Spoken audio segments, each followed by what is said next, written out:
Welcome back from the ad break. Viewers at home, you are still watching Prime Live. Now joining me on Zoom is our tech expert, Brendon Petersen, and we will be speaking about the MTN's plan to offer 1.2 million customers a 4G smartphone for only 99 rands. Now, technology can bridge the digital divide and empower underserved communities, and MTN South Africa is at the forefront of this revolution. Now, to explore this topic more and just to talk about, South Africans' tech landscape and how this is going to affect everything else and all the details regarding this plan from MTN, Brendon is just here with us to unpack everything. Thank you so much, Brendon, for joining us on Prime Live. Always great to be here. Thank you. Thank you so much. Now, many people might be curious about the actual 4G phone that will be offered to MTN customers for 99 Rand. Could you shed some light on what phone this is? Because it's kind of alarming to say that there's a smartphone that's going to be sold for only 99 Rands. Yeah, I mean, obviously, that price point, alarming is the word you used. I think it is something that raises eyebrows. MTN hasn't confirmed exactly which device it is, but, based on the specs and those sort of things, and just a little bit of online sort of sleuthing, it appears that it could be an ITEL-made phone. ITEL is very common across the continent. ITEL as part of another brand called Techno, they sort of sister brands. So it seems like it could be an ITEL phone, and they do very affordable devices. Obviously, this would also be heavily subsidized by MTN to be able to bring it down to that sort of 99 Rand price point. But that's what it appears to be. But of course, 100% confirmed, not yet from MTN, unfortunately. Thank you so much for just shedding light on that. I guess we'll have to look out for, the devices to finally drop for us to actually get a confirmation on that. Now, how do you think the 99 Rand 4G phone will impact the average South African, especially those who are in rural and low-income areas? This is such a big, important question, and I think it's such a big topic for this country where the way majority of people connect to the internet is obviously via mobile. And we look at a lot of these services, we look at the world as it is now becoming more digital than ever before.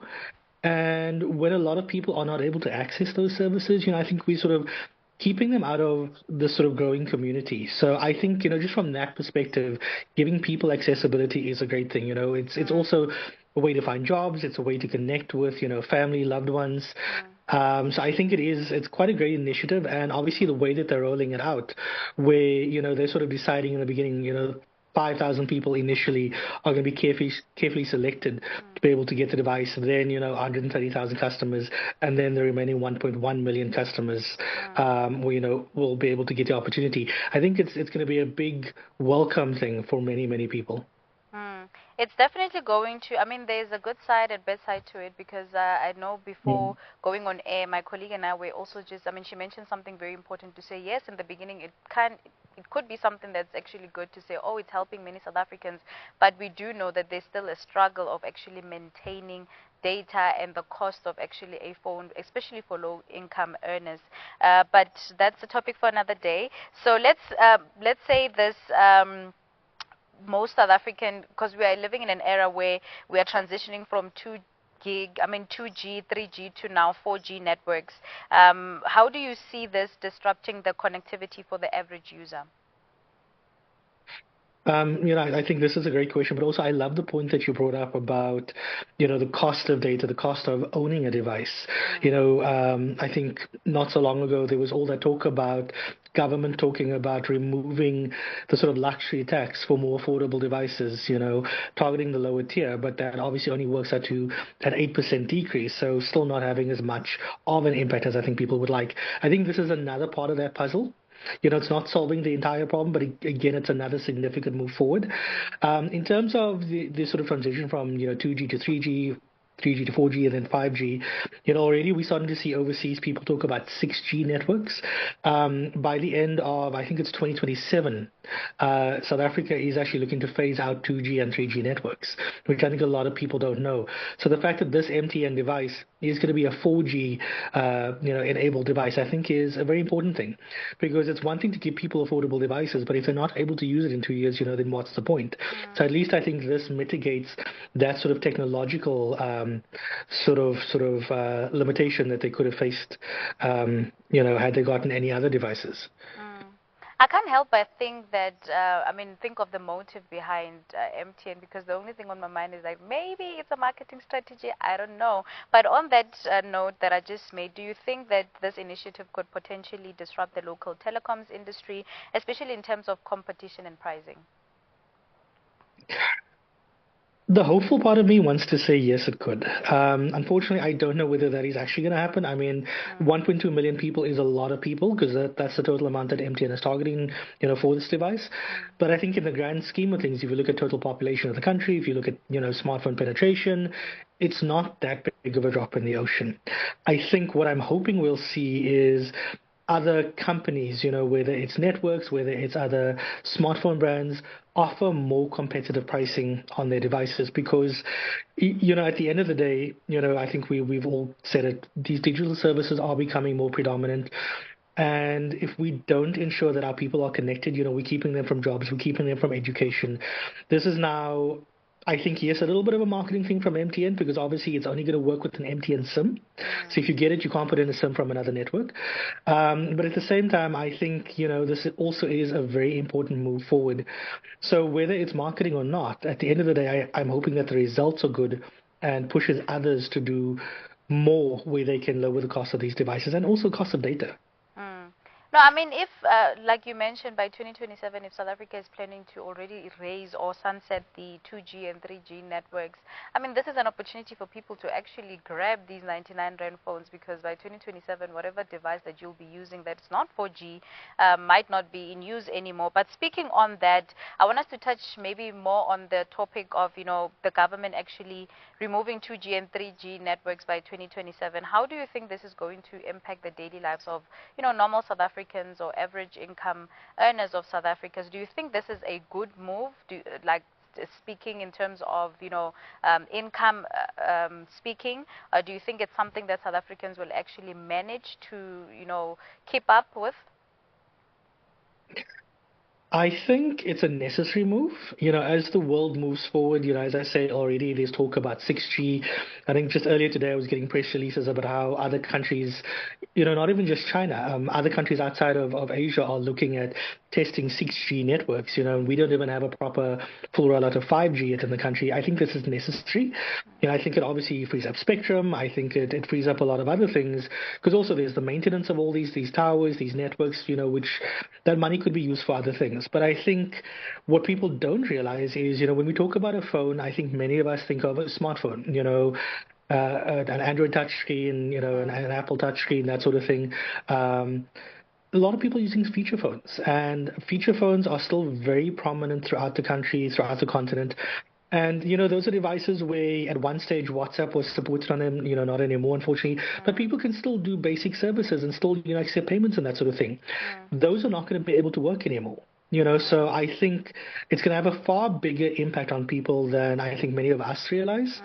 And I think that this, as I said earlier, is a good initiative.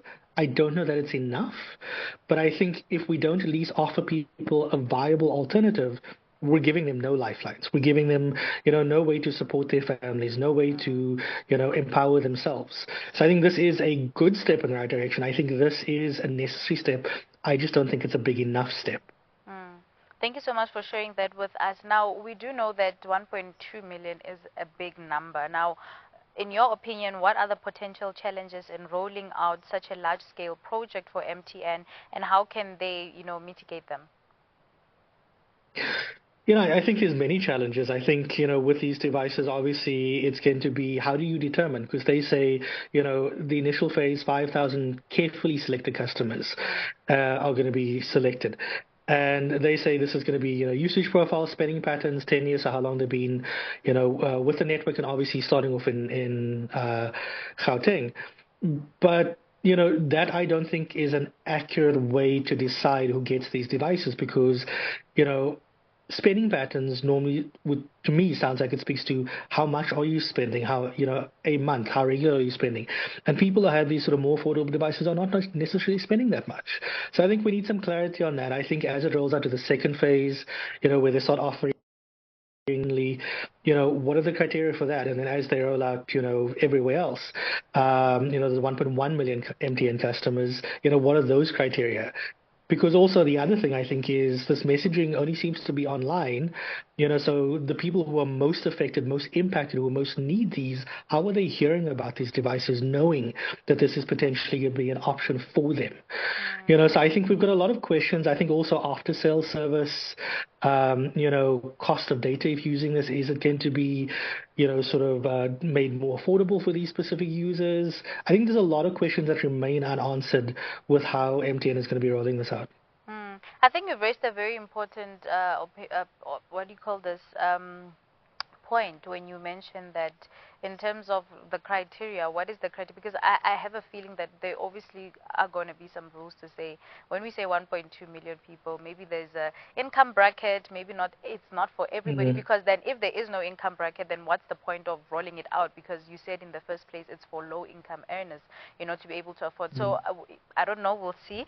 But before I let you go, do you foresee any ethical or privacy issues related to the preloaded applications on these on the 4G phones? That's always a concern, and it's such a great question. I'm really, really glad you asked that question. People don't always think about these things, and MTN is obviously going to preload a lot of, I say a lot, we don't actually know how much it's going to be, but they are going to be preloading, apps and things on there.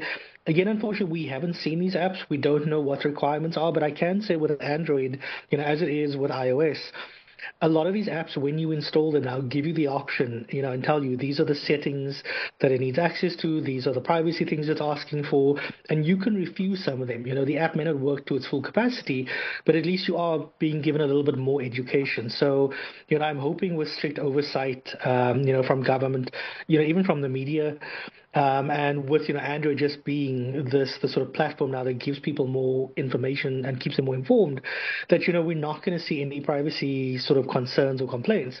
But at the end of the day, also we don't know who's developing these apps. We don't know what these apps are going to be used for. So unfortunately, there's a lot that sits up in the air. But I think it is, as you say in the beginning, this is such a eye-opening kind of deal that I think there's going to be a lot of skeptics, and I think because of that, it's going to be under heavy scrutiny. And I'm hoping that is what's going to keep it, above board, keep it safe, and make sure that the people using these devices, are actually kept safe, and they're not just sort of, data mines for any company that might be affiliated with us. No, definitely. But Brendon, unfortunately, we have run out of time. But thank you so much for joining us and for giving us insight on this topic. Thank you again for having me. Thank you so much. Viewers at home, this was an amazing conversation that I just had with Brendon Petersen on MTN's plan on releasing or offering 1.2 million customers the 4G smartphones for 99 rand. So I guess we will have to just wait for MTN to confirm that with us, and then we'll see exactly what comes with that offer. But without wasting any time, let's go to a quick ad break. We'll see you right after this.